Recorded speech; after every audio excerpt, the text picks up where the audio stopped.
آپ نے تو یہ سمجھا ہے کہ یہ جتنے بھی مدرسوں کے اندر پڑھانے والے، مسجدوں میں نمازیں پڑھانے والے ہیں، یہ پیسہ لے رہے ہیں تو یہ دنیا پرست ہیں۔ بعض جاہل ایسی خطرناک باتیں اس زمانے میں کہہ رہے ہیں کہ واقعتاً ایمان کا خطرہ ہوتا ہے۔ مدرسوں میں پڑھانے کی تنخواہ لینا، امامت کی تنخواہ لینا جائز ہے یا نہیں؟ یہ بات جماعت میں جانے والا ان پڑھ آدمی طے نہیں کرے گا۔ یاد رکھیں اچھی طرح سے، یہ مسئلہ مدرسے سے یوں ہی سرسری طور پر پڑھ کے نکل جانے والا مولوی بھی نہیں طے کرے گا۔ یہ مسئلہ آج کا عام مفتی بھی طے نہیں کرے گا۔ یہ مسئلہ طے کر چکے ہیں امت کے وہ بڑے جو قرآن و حدیث کے سمندر کو کھنگالے ہوئے تھے، وہ طے کر کے گئے ہیں کہ جائز ہے لینا تنخواہ۔ تو ہم میں سے کس کو حق ہوتا ہے یہ کہنے کا کہ تنخواہ لینے کی اجازت نہیں ہے اور تنخواہ لینے والے دنیا پرست ہیں یا تنخواہ لینے والے حرام کار ہیں؟ ایسا کہنے والے اپنے ایمان کے بارے میں ڈریں، اس لیے کہ وہ کسی ایک آدمی کی توہین نہیں کر رہے ہیں، وہ دین کے نظام کو کمزور کرنے کی بات کر رہے ہیں۔ اللہ کے رسول صلی اللہ تعالیٰ علیہ وسلم نے دینی کاموں پر اجرت دی ہے اپنے ہاتھ سے، اور آپ کے صحابہ نے دی ہے۔ کون ہوتا ہے کوئی بات کرنے والا؟ وہ چاہے دنیا میں کتنا ہی بڑا آدمی مانا جاتا ہو، کیا مطلب ہے کسی کو حق ہے اس بات کا؟ مگر عام آدمی کا تو حال یہی بنا ہوا ہے نا کہ کوئی اس زمانے میں کچھ بھی بک دے۔ اگر کوئی بڑے سے بڑا قابل آدمی ڈاکٹر کی جگہ اپنے آپ دوا بتانے لگے تو آپ کہیں گے کہ تم ڈاکٹر نہیں ہو، لیکن مسئلہ بتانے لگے تو بڑے سے بڑے جاہل کا مسئلہ بھی آپ ماننے کے لیے تیار ہو جاتے ہیں۔ کوئی بولنے والا ہونا چاہیے بس آپ کے سامنے۔ خطرناک بات ہے۔ میں یہی کہنا چاہتا ہوں، یہ بھی قرآن کی توہین ہے، یہ بھی دین کی توہین ہے۔ آپ نے سمجھا کیا ہے؟ یہ جو بیٹھے ہیں ان میں سے، یہ جو مدرسوں میں پڑھانے والے ہیں، یہ جو مسجدوں میں امامت کرنے والے ہیں، اگر یہ آپ کی امامت چھوڑ دیں، آپ کے مکتبوں اور مدرسوں میں پڑھانا چھوڑ دیں اور دکانیں کھول کر بیٹھ جائیں تو کیا ان کے ہاتھ پیر ٹوٹے ہوئے ہیں کہ یہ آپ سے زیادہ نہ کما لیں؟ بتائیں مجھے یہ بات۔ آپ دکان پر بیٹھ کر اگر کما سکتے ہیں تو کیا ہڑوں کے نقش قدم پر کہتے ہیں؟ حکیم الامت نے کہا تھا، حضرت تھانوی رحمۃ اللہ علیہ نے 100 برس سے زیادہ ہو گئے میرٹھ کے جلسے میں کہا تھا کہ تم اگر یہ بوجھ سمجھتے ہو کہ مدرسوں کو مسجدوں کو چندہ دینا پڑتا ہے، یہ ہمارے اوپر بوجھ ہے، تو ٹھیک ہے، دینا چھوڑ دو، ہماری تنخواہیں بند کر دو۔ ہم میں سے کوئی آٹے کی دکان کھول لے گا، کوئی چاول کی دکان کھول لے گا، کوئی اور تجارت شروع کر دے گا، ہماری روزی روٹی کا مسئلہ حل ہو جائے گا۔ لیکن 50 سال کے بعد تمہارے بچے یہودی ہوں گے، ہندو ہوں گے، عیسائی ہوں گے۔ یہ حکیم الامت نے کہا تھا، اور آج ان کے غلام یوں کہتے ہیں کہ 50 سال کا مسئلہ نہیں ہے، اگلے ہی سال ہو جائیں گے۔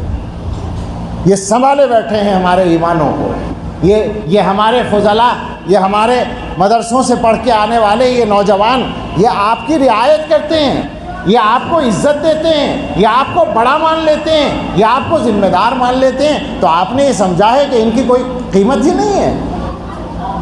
یہ تو ہم نے، ہمارے بڑوں نے تیار کر کے امت کے ایمان کی حفاظت کے لیے لشکر تیار کیے ہیں۔ کوئی بزم ہو، کوئی انجمن، یہ شعار اپنا قدیم ہے، جہاں روشنی کی کمی ملی وہیں ایک چراغ جلا دیا۔ یہ ہم چراغ بھیجتے ہیں تمہارے درمیان روشنی کرنے کے لیے، ان کی قدر کرو۔ سوال یہ ہے کہ مسجد کے اندر امام اگر قرآن کریم کی تفسیر کرتا ہے، میں سوال کر رہا ہوں، اگر کسی کی ہمت ہو تو جواب دے اور فتویٰ دے مجھے۔ مسجد میں قرآن کی تفسیر کرنے کے لیے بیٹھتا ہے امام، اور کوئی مسلمان اس امام کو تفسیر کرنے سے روکتا ہے، کسی بھی عنوان سے روکتا ہے، تو وہ بتاؤ قرآن کی توہین کر رہا ہے یا نہیں؟ اور کس کو کہتے ہیں توہین؟ دوسرے مذہب کا آدمی اس درجے توہین نہیں کر سکتا جتنی تم کرتے ہو۔ مسلمانوں کو میں کہتا ہوں، میں اس مسجد والوں سے بات نہیں کر رہا ہوں، تمام مسلمان سامنے ہیں، ان سے میں کہہ رہا ہوں یہ بات کیا مسجدوں میں یہ ہو نہیں رہا ہے؟ میں علماء سے کہتا ہوں ہر مسجد میں اللہ کے کلام کی تفسیر بیان کرو، اس امت کے ایمان کو سنبھالو، اللہ کا پیغام پہنچا کرو۔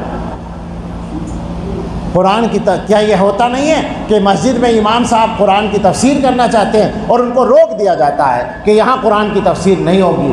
ایسا کہنے والے اپنے ایمان کی خیر منائیں، خطرناک بات ہے۔ کیا یہ قرآن کی توہین نہیں ہے؟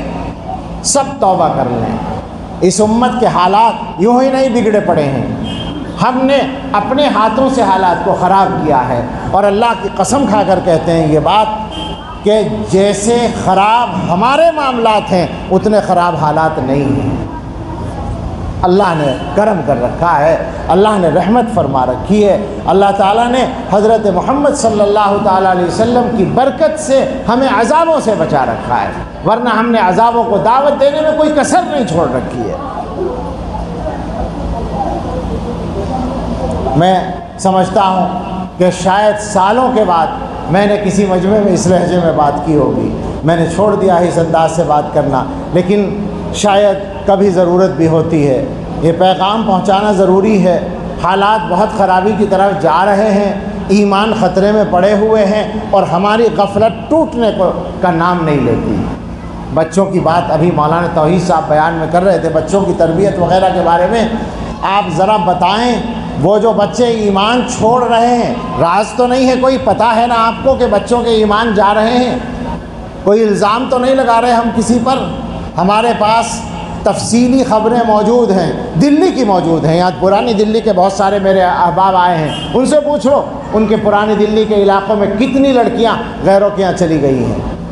دلی کی سرحد سے قدم نکالو، میوات کے علاقے کی طرف چلو، گڑگاؤں میں جاؤ، ہزاروں ہزار، ایک سال میں ہزار لڑکیاں غیروں کے یہاں جا رہی ہیں، اور یو پی والے خیر منائیں، یہ نہ سمجھیں کہ ہمارے یہاں نہیں ہو رہا ہے۔ 15 دن پہلے ایک چھوٹا سا قصبہ ہے 40-50 ہزار کی آبادی کا، وہاں کے لوگوں نے بتایا کہ ہمارے یہاں ایک سال میں 50 لڑکیاں گئی ہیں غیروں کے یہاں۔ کیا ہو رہا ہے آخر یہ؟ آپ سمجھتے ہیں کہ یوں ہی ہو رہا ہے؟